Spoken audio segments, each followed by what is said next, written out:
et messieurs, c'était un train. Un train, comme beaucoup d'autres trains, un train qui traversait la campagne au printemps, malgré la guerre, après un hiver rude. Un train qui a probablement été vu, aperçu par des paysans, par des soldats, par des hommes et par des femmes qui se sont interrogés ou non sur ce qu'il contenait. Dans les 2000 kilomètres qui séparaient son point de départ et son point d'arrivée, dans les plus de 2000 kilomètres, ce train était peut-être insignifiant. Lugupeetud härra peaminister, daamid ja härrad, see oli rong, tavaline rong, mis sõitis läbi maa kevadisel ajal, vaatamata sõjale, pärast karmi talve. Küllap märkasid seda sellel rohkem kui 2000 kilomeetri pikkusel teekonnal nii mõnedki põllumehed, võib-olla ka sõdurid. Ja see rong oma teekonnal algpunktist sihtpunkti oli küllap üpris oluline. Dans ce train, 878 hommes coagulés, pour reprendre l'expression de Robert Antelme dans L'espèce humaine. Il sait de quoi il parle, Robert Antelme. Il sait surtout comment le dire. Il l'a si bien dit avec des mots durs et crus qu'au début, personne n'a voulu le croire, sauf peut-être sa femme, Marguerite Duras. Parmi ces hommes coagulés figure un architecte niçois, André Jacob. À quoi pense-t-il, André Jacob? À cette amnistie qui a ulcéré le prisonnier de la Grande Guerre? À ce second prix du concours d'architecture de Rome, remporté en 1929, dont le sujet, le palais de la Ligue des Nations de Genève, devait le frapper avec une ironie mordante? Plus sûrement à sa femme, Yvonne, à ses filles, Denise, Madeleine et la petite Simone. Il n'a presque pas eu le temps, il n'a pas eu le temps d'embrasser. Cette petite Simone, devenue grande, rencontrera un mari, Antoine Veil. Ses fils sont présents aujourd'hui. Selles rongis on 878 inimest, keda Robert Antelmi sõnadega raamatust Inimliik võib nimetada hüübinud inimesteks. Robert Antelm teab, millest ta räägib ja ta oskab oma mõtteid suurepäraselt väljendada. Ta väljendas neid nii hästi, otseste ja väga karmide sõnadega, et alguses ei soovinud keegi teda uskuda, välja arvatud võib-olla tema oma naine, Marguerite Duras. Nende hüübinud inimeste seas oli ka üks Nitsast pärit arhitekt, André Jacob, millele tema mõtles. Võib-olla mõtles ta amnestiale, mis pärast suurt sõda saabus, või mõtles ta Rooma arhitektuurikonkursil saadud teisele kohale, kusjuures selle konkursi nimi, Genfi Rahvaste Liiga palee, võis talle tõenäoliselt tunduda äärmiselt irooniline. Aga kindlasti mõtles ta oma naisele, Yvonnile, oma tütardele Denisile, Madlenile ja väikesele Simonile, keda tal ei olnud aega Transiis isegi mitte emmata. See väike tüdruk kasvas suureks ja kohtus oma tulevase abikaasa Anton Veiliga, kes on praegu siin. Plus loin dans le wagon, peut-être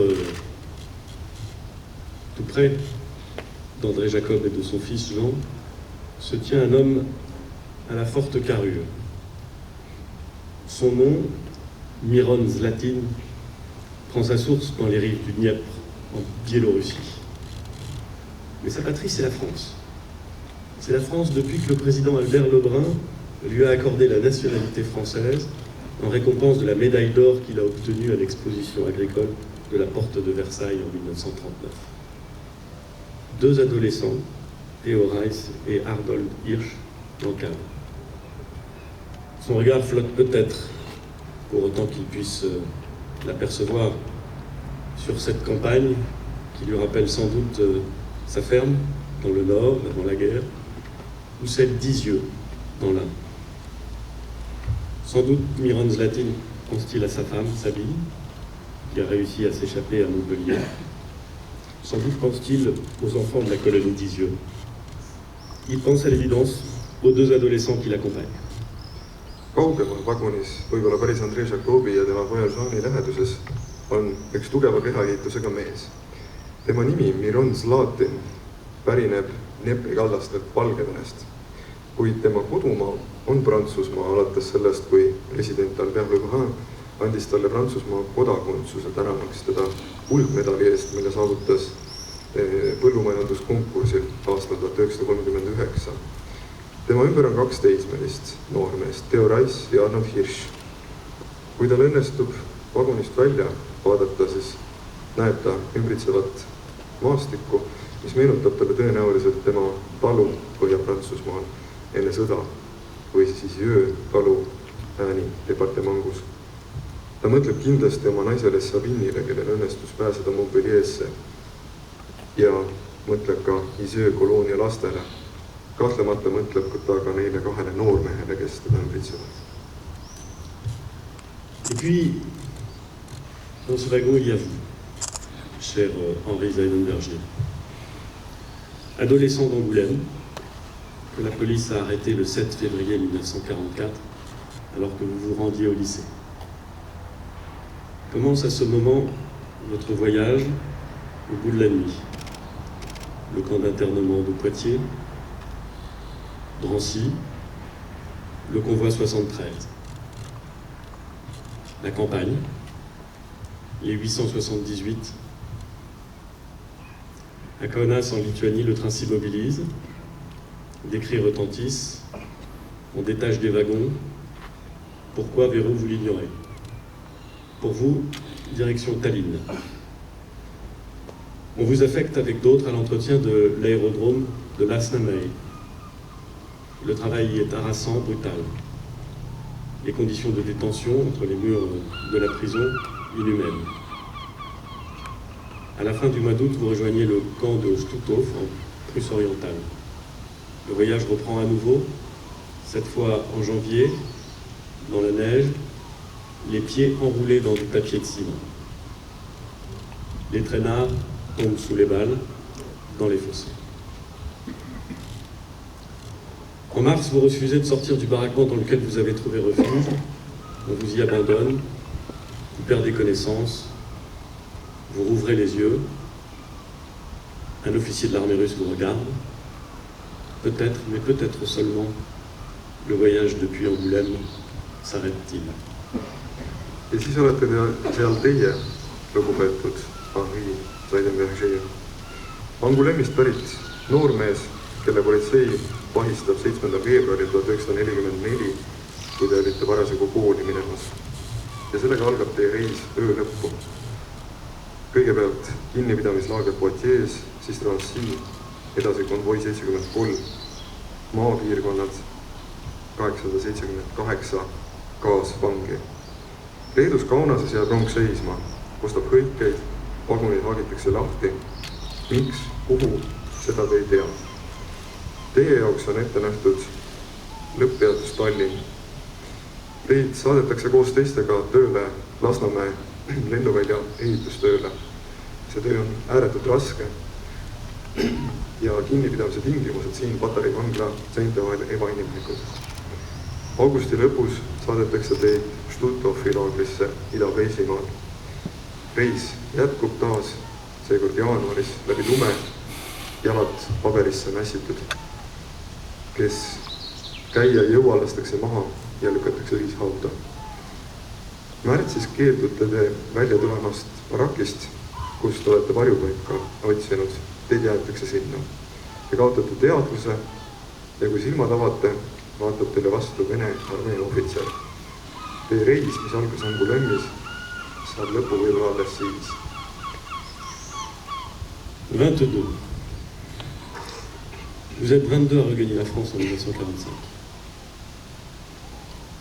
Et à la vérité, on peut se demander si le voyage depuis Angoulême a vraiment pris fin. Probablement. C'est pourquoi votre présence devant cette stèle, où se tenait également Simone Veil en juin 2010, nous honore collectivement. Elle m'honore. Du fond du cœur, merci. 2012 jõuab tagasi Prantsusmaale aastal 1945 ja võib küsida, kas see Angoulême'is alanud reis sai tõepoolest läbi. Tõenäoliselt mitte. Ja just sellepärast teie kohalolu siin selle mälestustahvli ees, kus aastal 2010 seisis ka Simone Veil, teeb au meile kõigile, teeb au mulle isiklikult südame põhjast. Aitäh teile! Les historiens ignorent encore pourquoi ce convoi a pris la direction de la Lituanie pour ensuite arriver ici. Et d'une certaine façon, quelle importance. Tous les trains conduisaient à la mort.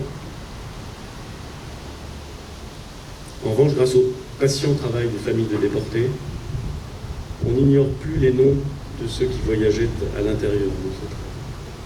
Madame Simone Veil, présidente du Mémorial de la Shoah, rappelait l'importance de dresser les listes de noms. Le nom, c'est le contraire du matricule. Le nom, c'est la mémoire. Le nom, c'est l'humanité. Le nom, c'est ce que nous sommes. Ajaloolased ei tea veel, miks see konvoi saadeti Leedust siia. Ja mõnes mõttes võib ka öelda, mis tähtsus seal on. Kõik rongid viisid surma. Küll aga tänu deporteeritute perede põhjalikule tööle on meile teada kõigi selles vagunis või selles konvois reisinud inimeste nimed. Simone Veil, holokausti memoriaali president, tuletas meelde, kui oluline on koostada nimekirjad, kus on inimeste nimed. Nimi on numbri vastand, nimi on mälu, nimi on inimlikkus. See on see, mis me oleme. Quand nous regardons cette stèle, une autre phrase de l'espèce humaine peut nous revenir. L'auteur, s'adressant au SS, au capot, à ses prétendus dieux qu'il craint et qu'il hait, et dont le seul but consiste à l'avilir lui et ses camarades, leur dit, je le cite, « Vous avez refait l'unité de l'homme. Vous avez fabriqué la conscience irréductible. Votre témoignage, cette stèle, le travail des historiens, celui des familles de déportés, celui des enseignants qui accompagnent leurs élèves sur des lieux symboliques comme celui-ci, comme ce fut le cas pour une délégation du lycée Marceau de Chartres. Tout ce travail permet de consolider cette conscience irréductible, une conscience que nous vous devons.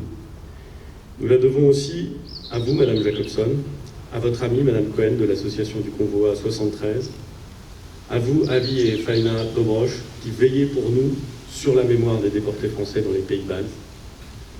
Grâce à vous, nous pouvons dire, toujours avec Robert Antel, il n'y a pas d'ambiguïté. Nous restons des hommes. Nous ne finirons qu'en hommes. Je vous remercie. Seistes siin selle mälestustahvli juures tuleb meelde veel üks lause raamatust Inimliik. Selle lausega pöördub autor SS-laste, kaapode, nende nii-öelda jumalate poole, keda ta kardab ja keda ta vihkab, ja kelle ainsaks eesmärgiks on teda ja tema kaaslasi ebainimlikuks muuta. Ta ütleb neile, teie muutsite inimese taas ühtseks. Te lõite alistamatu südametunnistuse.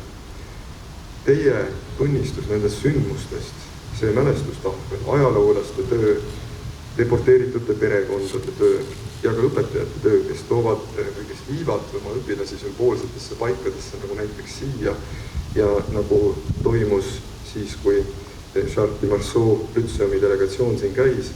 Kogu see töö võimaldab seda alistamatut südametunnistust koondada. Selle eest võlgneme tänu teile. Me võlgneme tänu ka teile, proua Jakobson, teie sõbrale proua Cohenile, konvoi number 73 ühingust. Teile, Paavi ja Faina Dobrõš, kes te meie eest hoiate siin Balti riikidesse deporteeritud prantslaste mälestust. Tänu teile võin lõpetuseks öelda taas Robert Antelmi sõnad ja ma tsiteerin: kõik on üheselt selge. Me jääme inimesteks ja lõpetame üksnes inimestena.